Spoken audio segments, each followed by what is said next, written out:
messieurs et dames, bonjour, bienvenue dans ce énième numéro de cette émission au cœur de la municipalité. Cette émission consacrée spécialement sur les actions et activités municipales dans la commune mère de Kinshasa. Cette exclusivité de la commune de Kinshasa vous a été offerte par les bourgmestres de la commune de Kinshasa, bienvenue Mbali Bifama. Alors dorénavant, bananios tout la commune de Kinshasa, bobozo vanda na kati commune la municipalité de Kinshasa, bobangate parce qu'il y a un support qui va suivre à la loupe toutes les actions de Monsieur le maire, mais aussi ce que vous faites dans vos quartiers respectifs. Cette quartier de la commune de Kinshasa sera intéressée. Les marchés aussi, parce qu'avec cette émission, nous allons devoir descendre sur terrain pour voir Nanyazo Salanini, Nanyazo Bongissa, Nanyazo Bebissa. Même ceux qui bénéficient de la signature de Monsieur le maire, mais qui sont en train de travailler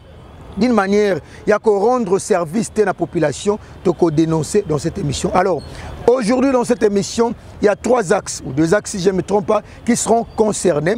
dans la descente de Monsieur le maire. Il nous a délégué son représentant valable, le coordonnateur de la maison communale de Kinshasa du cabinet, au nom de Monsieur José Kabé. Avec lui, nous allons décortiquer les descentes de Monsieur le maire. Ils ont commencé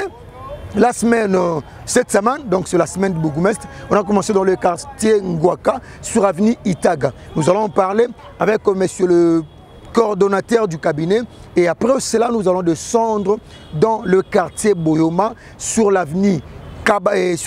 Bokassa, le long entre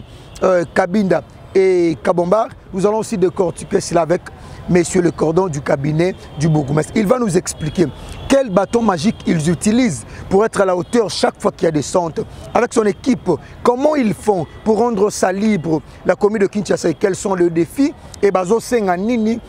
la première citoyen à Ville à Kinshasa, pour apprêter main forte dans étaler sa liberté parce que l'ego vient de la ville, il y a Kinshasa et Zobonga. Darel Pomme aussi, de mèche avec moi, il va nous balancer une transition, question pour nous de recevoir monsieur José Kabea, qui est le coordonnateur du cabinet de monsieur le maire. Et bienvenue Mbali Bifama, bourgmestre de la commune de Kinshasa. À tout à l'heure. Kwanga botikela bateke kasi likambo ya solidarité botikela Josiane Mpolo, coordonnatrice ya ONG Angers Solidaire, azali toujours na kokoba na musala na ye ya kopesa suri na bana bitike esengeli bosimba ete mokolo ya samedi bakitaki na orphelinat Mapendano na commune ya Nsele bipai wapi bakendeki kosangana elongo na bana bitike pona koyeba kozongisa esengo na mitema pe na bilongi ya bana oyo toujours na cadre ya kopesa bango éducation mususu à travers baje oyo bayebaka na kobeta botala lokola awa bana bazalaki na esengo makasi komona ekipe ya Angers Solidaire mobimba bakitaki awa pona koyeba kosangana na bango kopase journée pe koyeba kotalisa bango makambu ebele à travers baje oyo bayebaka na kobeta kasi singeli bosimba lisusu ete ONG Angers Solidaire ezali wana toujours na service ya population ezali kokamama toujours na Josiane Mpolo mama Boboto oyo azali kopesa esengo na bana ya bitike azali kopesa esengo na ba différentes écoles oyo bona kokende toujours koluka ko améliorer éducation ya bana na biso oyo bazali bafiti cadre ya mboka ya lobby esengeli bosimba ete ONG Angers Solidaire esala ba formation ya spécialisation pona koyeba ko encadrer bana pe kopesa bango esengo na mboka ya Suisse bipai wapi yeme Josiane Mpolo akitaki kuna pona koyeba ko spécialiser pe kozwa ba formation misusu ya koyeba toujours ko encadrer bana na biso awa na kati ya ONG Angers Solidaire esengo na esengo epai ya bana nyonso oyo bayebaka na ko participer na baje ya Angers Solidaire. Puis Bien, merci beaucoup. Je vous ai annoncé la présence du coordonnateur du cabinet de monsieur le maire. Bienvenue Mbali Bifama, bourgmestre de la commune de Kinshasa. Cordon José Kabea, bonjour. Bonjour. Merci, monsieur Maxime, notre journaliste le plus préféré. Merci beaucoup, Cordon. Merci aussi pour votre disponibilité dans cette émission. Votre émission, une émission qui est exclusive, un support qui va dorénavant communiquer dans toute la municipalité de Kinshasa. Je vous signale aussi, l'émission est en partenariat avec MAG RDC de Darel. Monsieur Le Cordon. Oui. Tout à l'heure, Tozo Kende Ngwaka. Ok. Pour annoncer Ngwaka de centre na Itaga pour na kokende ko sala nini exactement. Merci beaucoup pour la mutuna Otoni Biso. Comme chaque fois que la population a commis à Kinshasa, Betimbela était mokonzi ya mabele aibana kokita atale la bango likambo. Likambo ya Itaga entre Wangata na Sankuru et na province ezali tata moko asali atonginda kuna ya immeuble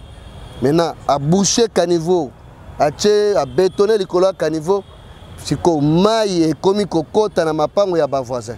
nde ba voisin basalaki mbele pa ya monsieur bienvenu Mbali Bibu messe ya commune na Kinshasa aya kotalela bango likambo wana bokotala bilili bokomona ete tango tokomi tokuti mapango eza ya kotonda caniveau ezali ya koboucher mokonzi ya mabele apesi mitindo na bayebuwe na ba brigade na biso ya quartier Ngwaka tokiti wana babandi buka tito ekopesa nzela mai ekokita tolandi mapangu oyo eza na coin ya tata oyo atongaki immeuble na ye wana oyo abushaki nzela tokiti na bavoisin na ye nyonso jusque na direction ya Sankuru Mbomu nde musala eyebaki na kosalema place wana. Merci beaucoup Cordon. TV za radio tendenge balobaka tolanda ba image yango tolakisa ba imboka bao baza na municipalité ya Kinshasa pe bao nyonso baza la ville ya Kinshasa parce que soki commune ya Kinshasa ebongi e gagner Paris ya Kinshasa bopeto lingwala kozwa barumba kozwa Kinshasa kozonga na miroir nango Darel balance le biso image tolanda ebongo to kozonga na plateau to continuer émission na monsieur le coordonnateur ya cabinet ya bourgmestre ya commune ya Kinshasa. Bienvenue Mbali Bifama. C'est parti. Bakoma kobenga ye esclave du travail yende nani maître bienvenu Mbalibi ayebaki lisusu na kosala mobange na descente awa na quartier Ngwaka bipai wapi population ya quartier oyo babengaki awa na quartier Ngwaka pambate tata moko atonganda kuna ye likolo ya terrasse ekanga terrasse mai ya mvula soki eye ekoma kokotela ba voisin na bandaku pe kobebisa avenir na yango bana ya quartier pe babitan bayebaki na kobenga maître bienvenu Mbalibi akitaki awa pona koyeba kosala musala kaka ndenge ezalaka pambate batia ye na commune oyo pona koyeba koservi population aumisaki kutu te bayebaki na kobuka ndaku oyo pe kofungola terrasse mai eyebaki na koleka kitoko n'importe pe idéologie population elobaki boye comment tu as un problème il y a mai ndenge ezostane biso mapango donc chaque fois soki mbula ezobeta toza na difficulté wana sur la ville Itaga kotambola ekomeli biso problème kaka bomona bino moko na baimage comment mai estane etelemi liboso ya lopango même mpona kobima na kati ya lopango esala ekomoko mapasi alors ozosala biso mpasi nde tozolance appel na bakonzi vous avez promis ke bokobongisa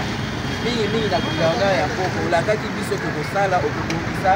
kongo tokosepela surtout baveni na biso baitaga baisoki nyonso wana lelo tala ndenge tozobima tala bino moko bozomona nde tozotambola tokomi na badifficulté tozolance SOS vraiment bosala biso ngolu wana oya bobongisela biso déjà lelo toza na esengo ya komona ke tosengaki tobengaki bourgmestre et asepelisi biso mpo akiti sur le terrain ye moko aye kovivre situation oyo toza nango et aza déjà na kati ya mosala azosala tozosengaka mosala yango esuka kaka ya boye te mais ekoma nde ntina suka de sorte que l'avenir Itaga oyo eza avenir ya monene oyo ezokende ti zandu ezobima ti kasavubu ezokende partout basunga biso vraiment que balabala oyo ebonga ekozala bien mpona image ya chef de l'état mpona image ya Congo parce que le Congo c'est notre pays tant osalité ezokende bozosala te biso bien te yango wana nde mwa moke oyo tozalaki yango ya Congo. Mama Naomi nji mama présidente ya bafebre ya section Kinshasa idepesi sekretari naza na état 143 bis nani bourgmestre ayaki asali bien po alongoli alingi alongoli biloko nyonso oyo bakangiki bakangaki po efungama mayebanda kokita me tolingi kaka nani dresse na biso mayebanda kokende tina kote oyo ezokende me ekangami biso ezokokenda ndako na biso tozokomprendre te euti wana tozosenga mokonzi asalela biso basala baniveau oyo bien sikoyo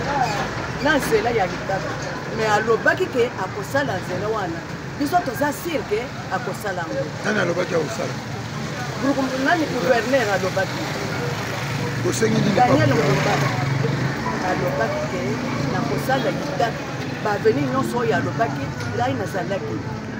makambo nyonso oyo asalaka ngai nazalaki alobaki ke akosala litaka ekozonga bien biso toza sire ke akosala yango ishasa ekobonga maloba nini okoloba personnellement mpona bourgmestre ndenge aye bourgmestre asali bien mpo aye na quartier na biso mpo atala ndenge kaniveau ezali bazobuka bato oyo bakangaki kaniveau avandi bazobuka gouverneur asali bien makasi mpo tomoni ye na quartier na biso mosala azosala eza kaka na miso ya gouverneur ndenge azosala wana gouverneur ayebisi kita ye akiti. Merci beaucoup. longonya na yo kaka maître Bienvenu Mbalibi na mosala kitoko oyo ozali kosala awa na kati ya commune maire ya ville province ya Kinshasa. Continue na mosala na yo, tika toujours bilembo kaka ndenge ozali kotika awa na kati ya commune oyo bana ya commune ya Kinshasa bakobosa na yo te. Biso tolobi kaka. Merci beaucoup Boutolanda ba image wana bomoni bino moko ki cordon makambo banda ko ba ce n'était pas de mensonge, donc il était en train de dire des choses vraies. TVza radio tendeng balobaka. Alors cette fois-ci tozo kenena musalo basala ki na quartier Boyoma na avenue Bokassa entre Kabinda na Kabamba cordon. Kuna pe bokitaki ezalaki ndenge nino ekoma nango momesano epa na ye yene nani maître Bienvenu Mbalibi ayebaki lisusu na kokita na terrain po na koyeba na kosala salongo lokola momesano. Bourgmestre oyo azali ko matérialiser vision ya tata mokonzi ngumba ya ville province ya Kinshasa Daniel Lebumba Lubaki aboya na ye climatiseur ya bureau apona na ye terrain asala toujours mosala oyo population epesa ye. Esengel Bosimba ete asalaki mobange na salongo spécial mokolo ya samedi bana na avenue Kabinda direction ya Bokassa kino na avenue Kabamba sika wapi salongo oyo esilaki. Esengel Bosimba ete maître Bienvenu Mbalibi azali wana toujours na service ya population pona koyeba kopesa bango banzela ya malamu pe kosala mosala lokola esengeli Bosimba lisusu ete salongo oyo esalemaki balongolaki basalite na kaniveau kasi batikaki yango wana te balongolaki yango mbala moko pamba te population ebandaki deja kolelalela bino botikaka basalite kaka boye après ezongaka na terrasse. Kasi maître Bienvenu Mbalibi ilongo na équipe na ye ya assainissement ya commune na cordon bayebaki na kolongola basalite oyo mbala moko tango kaka babimisi na terrasse batie na basaki botala lokola awa bazali kotia yango na basaki pe batie yango na bamoto direction nzela ya Kingabwa bisika wapi bayebaka na kubwaka basalite nyonso. Kasi moko ya bacoordonnateur ya équipe ya assainissement ayebaki na koloba boye ngana za monsieur Wata Kikomba Patrick coordonnateur provincial, il y a les élites de la commune maire de Kinshasa. Déjà comme d'habitude, les élites, que chaque samedi, les élites à la terrain, parce que l'objectif les élites, ils allaient accompagner l'autorité, l'initiative. Alors, chaque samedi, gouverneur, vision Kinshasa Izobonga, a initié qui salon chaque samedi, et on accompagne le chef du quartier, on accompagne le bourgmestre de la commune, pour accompagner sa commune à Bisso. Parce que les élites, ils ont un slogan, Moro tolinga commune na biso na malobate mais tolinga yango na misala yango biso moto kitaka na terrain pona kolakisa koteya na misala olia koteya na maloba salon lelo toza précisément na Bokassa na commune à Kinshasa précisément na avenue Bokassa croisement Kabamba message to repesa na population ezali que vision Kinshasa ezobonga ezali slogan te il faut biso population de to matérialiser yango parce que bakonzi ata soki baza na volonté ya kobongisela biso ndenge nini soki biso moko population tozali koaccompagner bango te ekozala pasi mingi soko moni awa mabele bimite zelo bimite tobimisi kaka basachet tobimisi kaka babouteille na basaki oyo bato bazoya kobwaka ce qui veut dire que tokopesa ata mokongo awa ndenge tosali oya sulo bokuti bato babwaki lisusu edécourageaka baeffort oyo bakonzi bazali kosala mpe ezali kokonsome moyen effort oyo bakonzi oyo bakende kosala place mosusu ils sont obligés de revenir encore na place oyo basi basalaki donc voilà yango tozosenga population tolobi terrasse ezali poubelle te ka niveau ezali poubelle te zala na poubelle na yo ofuta 500 francs obwaka nde bandeko balekaka ke koya kobwaka na kati ya terrasse parce que air mbula ebetaka soki mai etondi ekoti na bandako ekotaka na ndako ya bakonzi wana te ekotaka na ndako na biso après kaka biso moto yo osala su baémission bakonzi botalela biso likambo donc biso nde fo totalela bakonzi likambo oyo totika kobwaka matiti na terrasse. Ah oui, longo na kaka na maître Bienvenu Mbalibi continue toujours na musala kitoko oyo zali kosala pona commune na yo bana ya commune ya Kinshasa bakotika la kobosa na wa mokolo moko te kauka itikaka toujours bilembo maître Bienvenu motiki bilembo na kati ya commune ya Kinshasa comme momesano ya mikolo nyonso salongo pona biso ezali lokola devoir o biso tosalaka ngonga na ngonga yango tina nini mokolo ya samedi outu koleka poso eleki tokitaki na cadre ya salongo spécial na kwe ya Bokasa Kabinda Bokasa tozui yango Kabinda Bokasa te tomemi yango tina kwe ya Kabambar Bokasa bokotala bilili bokomona ete ekipe na biso ya brigade ekipe na biso ya brigade ya Boyoma ekipe na biso ya Baebuwe o tozalaka na bango na commune ya Kinshasa tebaki na kosala descente biso nyonso elongo na mwana mboka Bienvenu Mbalibi mfama wazali mokambi ya juridiction na biso ya commune ya Kinshasa tozalaki na kosala salongo munene bomoni bango nyonso bokomona bilili balati uniforme ya vert kolobete Kinshasa ekobonga tokuti bakanevo boucher toyebi na kofongola yango kobuka ya kobuka jusqu'à ce que mai oyo ezali lelo ya avenue ya munene ya Bokasa topesaki yango nzela po ete eba na kotika baimboka bao bazali kolongwa bisika na bango po bakende na zando bayeba na koleka malamu. Merci beaucoup, Cordon José Kabea, pour l'explication parce que redevabilité oblige la municipalité. Donc ceux qui dirigent la municipalité sont obligés de rendre compte à la population. C'est ça le besoin ou l'objectif ou l'objet ou ce qui attend cette émission. C'est support est mis en place pour que ceux qui dirigent soient redevables aux diriger. Alors, Cordon José Kabea, tu l'as dit deux phases, Oyo, il y a Moussala Boussali. Mais sur terrain, quelles sont les difficultés au Bozokuta Anango? Tombela Nini Boko qui peut bino na niveau ya commune à Kinshasa, Kosala n'est pas autorité, ton premier citoyen, il y a ville d'excellence Daniel Bumba, et à Kopé Sabino, main forte. Merci beaucoup, mon Mboka Maxime.